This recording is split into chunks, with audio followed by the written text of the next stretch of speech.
On commence à la fin du XVIIIe siècle dans la péninsule indo-chinoise. Le Dai Viet, ou le Grand Viet en français, s'étend sur toute la côte est et est une étape importante pour les navires européens qui se rendent en Chine et au Japon. Ces derniers commercent aussi dans la région et emmènent avec eux des missionnaires catholiques qui tentent de convertir les populations locales. D'un point de vue politique, le pays est dans les faits divisé en deux, le nord étant contrôlé par le clan des Trinh et le sud par les Nguyen. Mais les nombreuses taxes et la corruption appauvrissent la population qui, en 1771, se rebelle avec à sa tête le clan des Tai Son. Les Trinh y voient une opportunité et s'emparent de la capitale Puchuan, puis s'allient avec les Tai Son. Les princes Nguyen sont progressivement battus et massacrés, à l'exception de Nguyen Han qui réussit à fuir à Bangkok avec une petite armée. Les Tai Son se tournent ensuite contre les Trinh et conquièrent tout le pays. Au même moment en France, la situation économique est difficile depuis la défaite du pays lors de la guerre de 7 ans et son engagement dans la guerre d'indépendance des États-Unis. Le roi Louis XVI voudrait relancer l'économie, notamment en établissant de nouvelles colonies. De son côté, Nguyen Han cherche désespérément une aide militaire pour reprendre le contrôle de son pays. Les deux s'accordent alors. L'armée française aidera Nguyen Han dans sa reconquête, en échange de quoi ce dernier s'engage à céder à la France l'île de Pulo Condor, le port de Tourane et à lui offrir d'importants privilèges commerciaux. En 1788, Nguyen Han entame la reconquête du sud du pays. Mais en France, le roi Louis XVI est détrôné par la Révolution française et ne peut tenir son engagement. Seuls quelques officiers français volontaires offrent leur assistance à Nguyen Han et son armée. À Saigon, ils font bâtir une citadelle fortifiée dans le style de Vauban. En 1802, tout le pays est conquis et Nguyen Han devient le premier empereur de la dynastie Nguyen sous le nom de Gia Long. Le pays est rebaptisé Vietnam et Puchuan devient la capitale impériale sous le nom de Hue. Le nouvel État est vassal de l'Empire Qing. Gia Long ne fait aucune concession à la France, considérant que le pays n'a pas tenu ses engagements. Dans les années qui suivent, les empereurs qui se succèdent sont globalement opposés à l'influence occidentale et s'en prennent régulièrement aux catholiques du pays qui sont persécutés, ainsi qu'aux missionnaires français et espagnols qui sont torturés et exécutés. Sur cette même période, le Royaume-Uni étend son influence en Extrême-Orient, en s'implantant à Singapour et à Hong Kong et en affaiblissant la Chine. En 1856 débute la Seconde Guerre de l'opium. La France est impliquée aux côtés du Royaume-Uni. En face, la Chine est en difficulté, d'autant plus que le pays est déchiré par une importante révolte très meurtrière. Au même moment, au Vietnam, qui est désormais appelé le Dai Nam, mais que les Occidentaux appellent l'Annam, de nouvelles persécutions très meurtrières contre les catholiques ont lieu. Cette fois, la France profite de la présence de ses armées dans les parages pour lancer une expédition punitive avec le soutien de l'Espagne. Tourane et Saigon sont prises. Mais à Tourane, les Français sont mis à mal et contraints de quitter la ville pour concentrer leurs forces à Saigon. En 1860, à la fin de la Seconde Guerre de l'opium, de gros renforts français arrivent dans le delta du Mékong, obligeant l'empereur à signer un traité de paix. Ce dernier s'engage à mettre un terme au massacre des catholiques et cède à la France 3 provinces qui forment la colonie de Cochinchine. Les Français entament rapidement de grands chantiers dans leur nouvelle colonie afin de développer l'agriculture et le commerce. Des canaux sont creusés dans le delta du Mékong pour accroître la production de riz, et Saigon et son port sont modernisés pour renforcer l'influence du pays et augmenter les échanges commerciaux. En 1863, la France accepte la requête du roi du Cambodge de faire de son pays un protectorat français, au détriment du Siam voisin. Ensuite, au prétexte de combattre une guérilla soutenue par le Dai Nam, la France occupe les 3 provinces du sud. Enfin, tout au nord, le pays s'intéresse aussi au fleuve Rouge qui offrirait d'importants débouchés commerciaux jusqu'au Yunnan en Chine, riche en minerais et en thé, et qui est encore relativement isolé du commerce international. Mais les autorités de Hanoï s'opposent à l'arrivée de marchands français sur le fleuve. Une expédition est alors envoyée sur place pour négocier, mais elle outrepasse sa mission et conquiert la ville. La France désapprouve cet acte et met un terme à l'occupation. En échange, elle obtient un nouveau traité avec le Dai Nam. La France peut désormais commercer librement sur le fleuve Rouge et obtient le rattachement officiel des 3 provinces du Sud à la Cochinchine. Dans les années qui suivent, les Français qui commercent sur le fleuve Rouge sont harcelés par les pavillons noirs, des mercenaires chinois implantés dans la région. Une nouvelle expédition française est alors envoyée pour régler la situation. Mais à nouveau, celle-ci décide seule de conquérir Hanoï. Les pavillons noirs contre-attaquent et mettent à mal l'expédition. Mais cette fois, le nouveau pouvoir en France est favorable à une expansion coloniale et envoie des renforts, alors qu'une flotte part bombarder le port de Houé, obligeant le pouvoir à signer un nouveau traité. Le Dainam se retrouve divisé avec le Tonkin au nord et l'Annam au sud, et les deux deviennent des protectorats français. La Chine rejette le traité et entame l'invasion du Tonkin. En face, de gros renforts français sont envoyés et l'emportent. Mais malgré la signature d'un accord et le retrait chinois, le mois suivant, une nouvelle offensive surprise relance la guerre. Cette fois, une flotte française part bombarder les ports chinois, y compris celui de Fuzhou, où elle détruit une importante flotte navale chinoise. Sur terre, les Français franchissent la frontière chinoise, mais ils sont repoussés et battent en retraite. Finalement, un traité de paix est signé, mettant définitivement fin au conflit. La Chine reconnaît le protectorat français sur l'Annam et le Tonkin. En 1887, la France réunit les trois entités et le Cambodge pour former l'Indochine française. Cependant, chaque partie conserve son statut politique. La Cochinchine reste une colonie et l'Annam et le Tonkin des protectorats. Mais les Français mettent encore quelques années à vaincre un important mouvement de résistance qui s'en prend principalement aux chrétiens du pays, considérés comme pro-français. En 1893, après avoir fait pression sur le Siam, la France obtient le contrôle de la rive gauche du Mékong. Le territoire devient le protectorat du Laos, qui est intégré à l'Indochine française. D'un point de vue politique, la France renforce son contrôle sur l'Annam en destituant l'empereur qu'elle considère comme trop opposé à sa politique et en choisissant son fils de 8 ans pour le remplacer.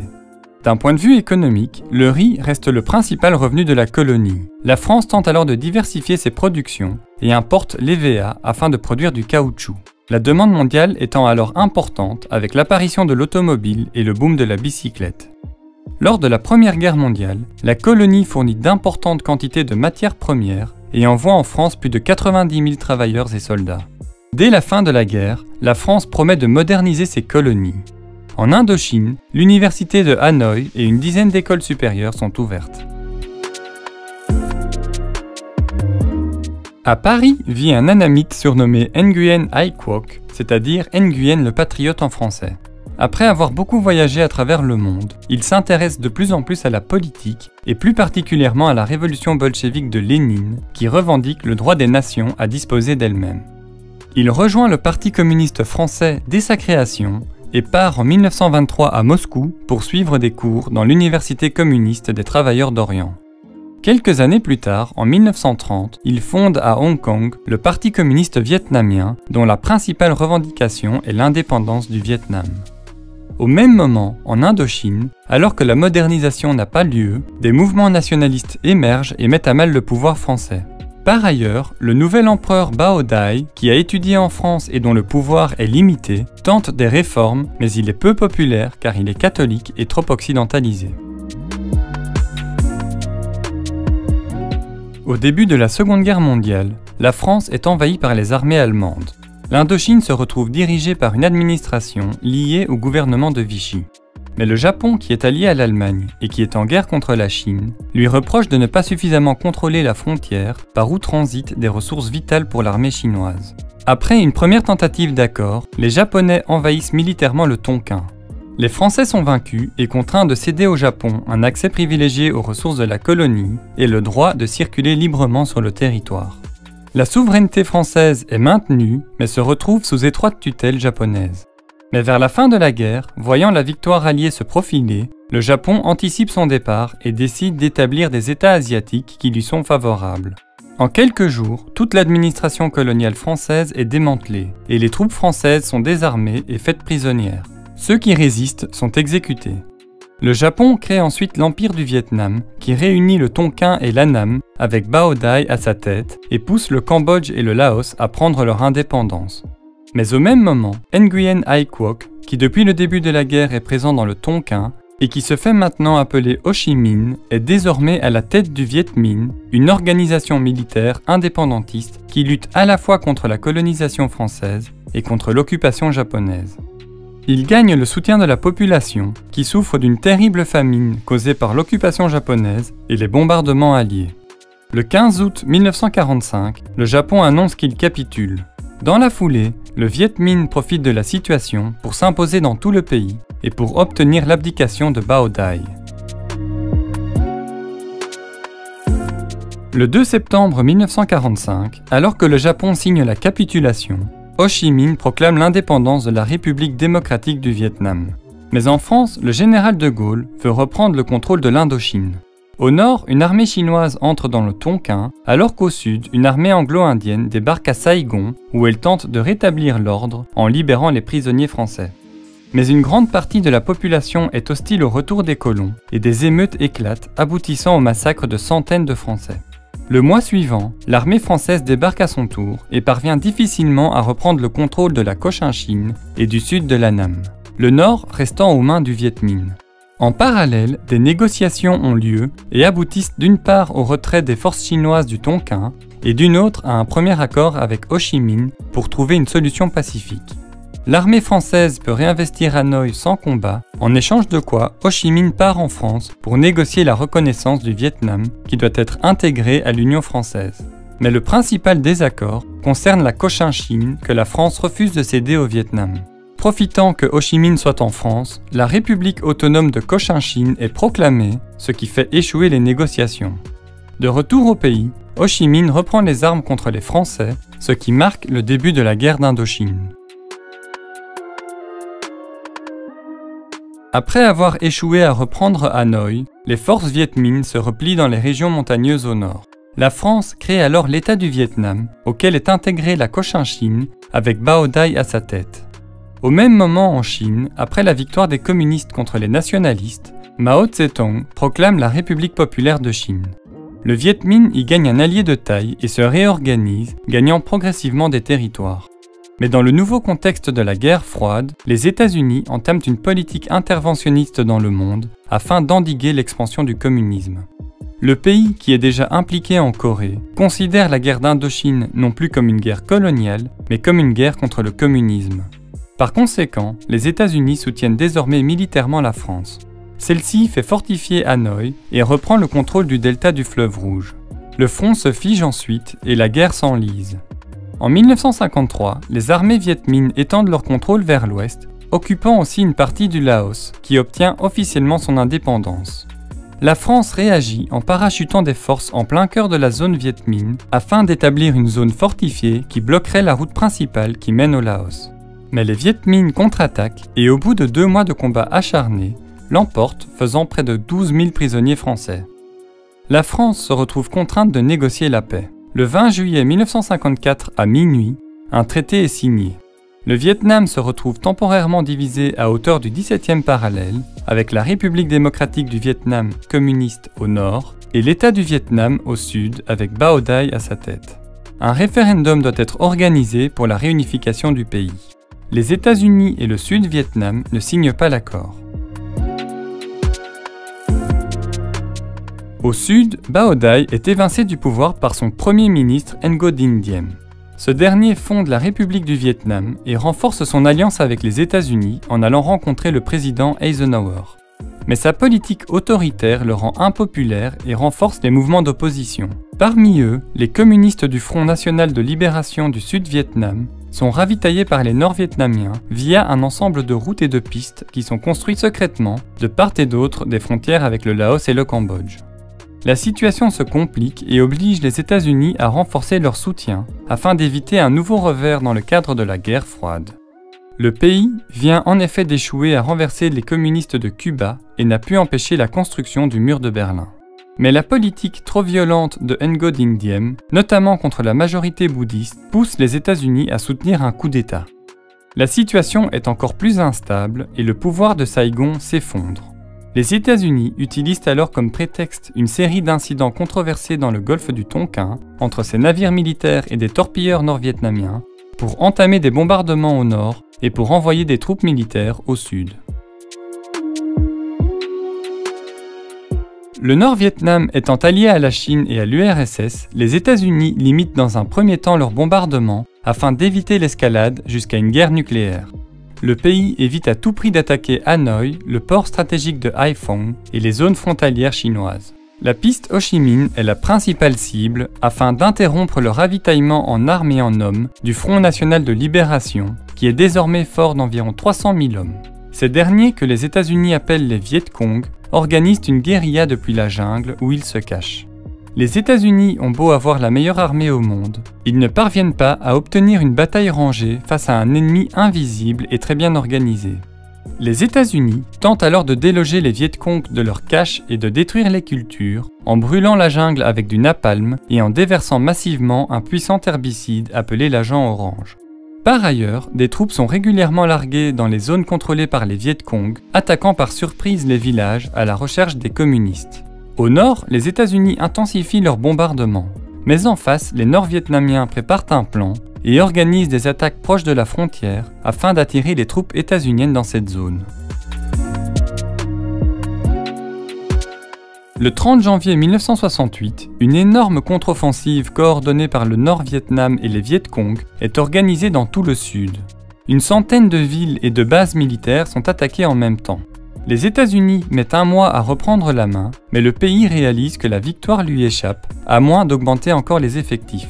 Or, aux États-Unis, la guerre est de plus en plus impopulaire et des mouvements pacifistes s'organisent. Les États-Unis n'ont d'autre choix que d'entamer des premières négociations avec les autres protagonistes à Paris. Fin 1968, lors de l'élection présidentielle, Richard Nixon est élu notamment sur la promesse d'une paix honorable au Vietnam. Mais alors que les manifestations pacifistes prennent de l'ampleur, il cherche à tout prix une autre issue que la défaite. Il entame alors un retrait très progressif des 540 000 soldats présents au Vietnam, tout en misant sur la formation des soldats sud-vietnamiens pour qu'ils prennent le relais. Par ailleurs, le pays intensifie encore les bombardements, y compris au Laos et au Cambodge, visant la piste Ho Chi Minh et les positions Viet Cong. Au même moment, au Cambodge, après un coup d'État, le nouveau pouvoir exige le retrait des Nord-Vietnamiens et des Viet Cong de son territoire. En réaction, ces derniers attaquent l'armée cambodgienne et menacent même la capitale Phnom Penh. Le Sud-Vietnam envoie alors des renforts au Cambodge. À l'international, la Chine et l'URSS, après de nombreux désaccords, ont rompu leur alliance. Le Nord-Vietnam choisit de se ranger du côté soviétique et perd ainsi le soutien militaire de la Chine. Au même moment, Nixon part rencontrer Mao Tse-tung afin d'établir un rapprochement diplomatique avec la Chine qui pourrait lui être favorable au Vietnam. Un mois plus tard, alors que le retrait des troupes états-uniennes s'accélère, une grande offensive nord-vietnamienne est lancée depuis le nord et le Cambodge. Les Sud-Vietnamiens réussissent à la repousser avec l'appui aérien des États-Unis. Le Nord-Vietnam y perd 100 000 hommes et se retrouve affaibli. Les États-Unis en profitent alors pour encore intensifier les bombardements. Cette fois, toutes les infrastructures stratégiques sont visées, y compris le port de Haiphong et Hanoï. L'objectif étant d'obliger le Nord-Vietnam à accélérer les négociations pour la paix. Mais le plus gros désaccord concerne le retrait ou non des forces Viet Cong des positions qu'elles contrôlent au sud. Le Sud-Vietnam étant farouchement opposé à céder du territoire. Mais les États-Unis veulent la paix à tout prix et font pression sur leur allié pour qu'il accepte. Le 27 janvier, les accords de Paris sont signés. Les États-Unis s'engagent à retirer leurs dernières troupes, le Nord-Vietnam accepte un cessez-le-feu et le Sud-Vietnam cède à contre-cœur les zones contrôlées par les Viet Cong. Enfin, toutes les parties s'engagent à retirer leurs forces du Cambodge et du Laos. Après le retrait complet des États-Unis, la crise pétrolière de 1973 contraint le pays à limiter ses aides au Sud-Vietnam, dont l'économie est mise à mal.